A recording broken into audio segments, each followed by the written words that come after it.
In this video, we're going to focus on how we can create a nice vertical funnel like this here. If I refresh here, you will see it has this nice animation and the shapes will nicely align with those animations. So let's start to look how we can do this. So let's start to look how to create a vertical funnel in Chart.js 4. First of all, to get started, we need to make sure we have the boiler template, which is this template here, which you can find on chartjs3.com getting started. Once you are on this link, and this link you can find in the description box, scroll down and copy this chunk of code here. So once you did that, you're good to go. Next, if you want to support my channel and get the source code immediately, check out my Patreon page here. That's this specific link, which you can find as well in the description box. So what we're going to do is we have here this, we're going to first make this a horizontal bar chart. So I'm going to scroll down here, and then in the options, I'm going to say here, options, enter, and then index axis equals y, save, refresh. So now we have this here. I'm going to remove 3 of these bars here and then just make sure that it has some matching values as well. So this should be maybe 3. And then here, if I save this, we have that. Let's give this proper names here. If this would be a funnel, you can imagine that this should have maybe views, clicks, buy page or something like that, and then paid. You can imagine something. So what I want to do is I want to make sure that this line here connects to this, and then we have this filling part in here in a nice way, and we keep on going here for each of these. So how do we do this? Well, we're going to scroll down here, and basically what we're going to do here is create a plugin. Comma, we say here plugins, then we make sure this is an array. I'm going to say here the vertical funnel plugin. Copy this, and then what I'm going to say here / vertical funnel plugin block, and then constant equals id vertical funnel. Then what I want to do is I want to draw this, but I want to make sure that it will be drawn behind the dataset bars. So we're going to say here before the dataset bars has been drawn, so before the datasets draw, we're going to draw our items. So it's a chart, arcs, and plugins. Then what I want to do here is an object destructuring. If you don't know object destructuring, please check out my website. Please check out my links in the description box. Understanding Chart.js object destructuring. So what I'm going to do here, probably we need the CTX. We'll probably need the data. We're going to get the chart area. And then we can get here certain values. Top, bottom, left, right. And then we're going to say your scales. We also need the scales, X and Y. So we save this, refresh. Of course, nothing happens yet because I think we're missing something here. Or do we get any error? Unified identifier scales. And the reason why is because I'm getting too fast. I'm getting ahead of myself. It should be a comma here. Alright, save that. Refresh. There we are. That looks beautiful. So what I want to do now is I want to get the value of this part here. Basically this corner, and then after that go this corner. So to get this, I need to work with the certain values here that is in the what we call the functions that Chart.js provides. So we're going to say here chart.getDataSetMeta, and we can say here index0.data, and then we can say here and of course index 0 here must be like a parentheses, and if you're wondering why, because this is a function built in Chart.js. Then we're going to say here data, and then here index 0 as well. And let's console log this so we can see what the values are. As you can see here, we get all the bar element information here. And we're getting a lot of information. First of all, we want to make sure that the line starts somewhere here or here. And then we need to make sure we know the height of the bar, or basically the bar thickness. And the bar thickness in a horizontal bar chart is called the height. And if you are in a vertical bar chart, it will be the width, of course. So we're going to grab here the height, and then we can start working on this. So we're going to say here, maybe we can say here, let's copy this. Say constant bar thickness equals this dot height. And as we do this, we will get here now the 52 pixels. So let's start to look. So we have this height here, but the height here, that's this starting point. So let's start to draw a line here for that. We can do this. Let's do this here. ctx.save to save all variables above, and then we're going to say here ctx.beginPath because I want to create a new shape here that's independent of anything else, so avoid the bleeding. Then what I want to do here is I want to give it a color, so let's give this line a color. So I say stroke style, and the color will be here black for now. Very straightforward. If you want to add a line thickness, we can say a line width. I'll just put in here 1 pixel, but you could do here any size you want. So now what I want to do is here put in here the starting point. We're going to say a move to, and the move to is the x and y coordinates that we'll be using. So what we know is we want to start here. To get this, we need to understand how do we get this value here, that to calculate here nicely. So what I'm going to do here for the x value, we have this.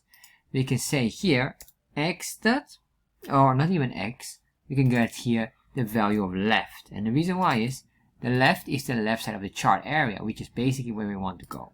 Then what I want to do here is I want to go to the very right side here, or sorry, not even, I need to get this coordinate first, which is basically the y. What we can do here is y dot scale. Let's see, no, that is not what I want here. Is, well, let's see what we need here. We need the value here. Oh, I guess we can do that one. So we're going to say y dot get pixel for the value, and the value will be, let's say 0. Then what I'm going to do is I'm going to say ctx move line to, and we're going to draw a line. We want to go now to the right side, or in this case I don't want to go to the right side. I want to just grab whatever value this would be. This could be the right side, but here it is different position. So I need to know here what is this value. In this case the value is 18. So I'm going to say here x.get pixel for value, and let's put in here a value of 18. And then we're talking about the x because this is the x here, and the y we say here index 0. I guess that's why we have this one here. So let's test this out by putting in here another item, and we can just say here we're going to get the y here index 0. Save that. Then we're going to say ctx.stroke to draw that line. Save that, refresh, and as you can see here we get this solid line here. One thing what I do want is I want to have this animation aligned with our black line. So to get this, all we need to do here is to look into the console log, and then we can grab here, for example, some of this data. Let's grab this data here. Save that, refresh, and you can see here, this one here creates the animation and determines what is happening here. And you can see here that the value is the x here. So what I can say here is dot x, and if I just copy this value, and then we're going to put it in here, whatever that value would be, that's the one we're going to use for the animation. There we are. As you can see here, this works. Now what I want to do, I want to push this down because this line here is in the center, which is normal because it calculates the bar from the very center, but I want to push it down. So to push this down, I have the height already calculated, but this height will be too much if I'm going to push it down. So for example here, I want to move the line on the y scale down. So I can say here, not minus but plus. I need to add up values. So then I will do that the same here. But if I do this, you will see here, oh, the height is not defined. Alright, let's see here. Bar thickness, my bad, it's the bar thickness. Save that, refresh. There we are. But as you can see here, we're far off.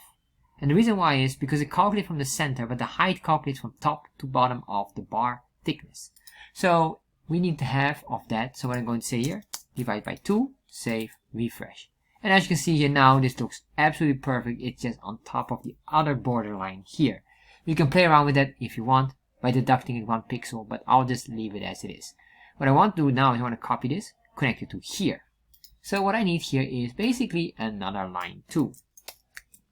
And what I will do with the line 2 here is I need to go to index 1 and then here probably value 1. I save that, refresh. And as you can see here, what is happening, I'm going too much down. I need to go up here. So what I need to do here, instead of plus, I'm going to make a negative, save, refresh, there we are. So now what I want to do is I want to move that to the very bottom here, or to the right side, sorry, to the left side. So let's start to do that one. So to the left side, all we have to do here is almost similar logic. We just copy this. We keep this on 1, we keep that on 1, I guess, or we have here the left. All we have to go here, I guess, is probably doing this. We just go to the left side, everything else we just maintain, and there we are. So now what I want to do is I want to connect these two lines to close this, and all I can do is, or the easiest way is just to say here ctx.close path, save, refresh, there we are. Absolutely phenomenal. Let's fill up here the blanks with a nice shape, a filler. So what I'm going to say here, I'm going to grab here the color, and let's make this color RGBA. There's a 0, 0, 0, 0.1. Something like that. And then what I want to do here, I'm going to say ctx.fill to fill up the inner part. And then I see here we get this black color, and of course the reason why is because I didn't assign it. I need to say fill stroke, not style. There we are. That looks absolutely phenomenal. Now what we need to do is we need to loop through this, and then we're good to go, or we're done already. So I'm going to say here, because we can say here just a for loop.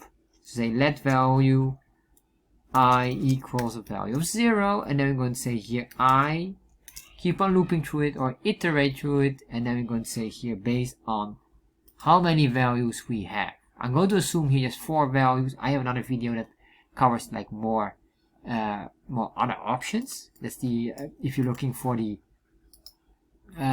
horizontal funnel basically. So I'm just going to do here the quick and easy way. So what I'm going to say here, I will say here at least I++ for the iteration to increase for increment of the iteration. But here I need to calculate how many data points I have. Basically I have here these 4. So I can say data.labels.length. If I save that and refresh, everything works fine here, but now it will loop through this part. So I need to loop through this part. So what I'm going to do here, convert this into an I. This one will be an I. Sorry, this one doesn't have to be an I because the data set is always 0. We only have one data set. Here I'll say here the I plus 1. Then here I'm going to do I plus 1 as well.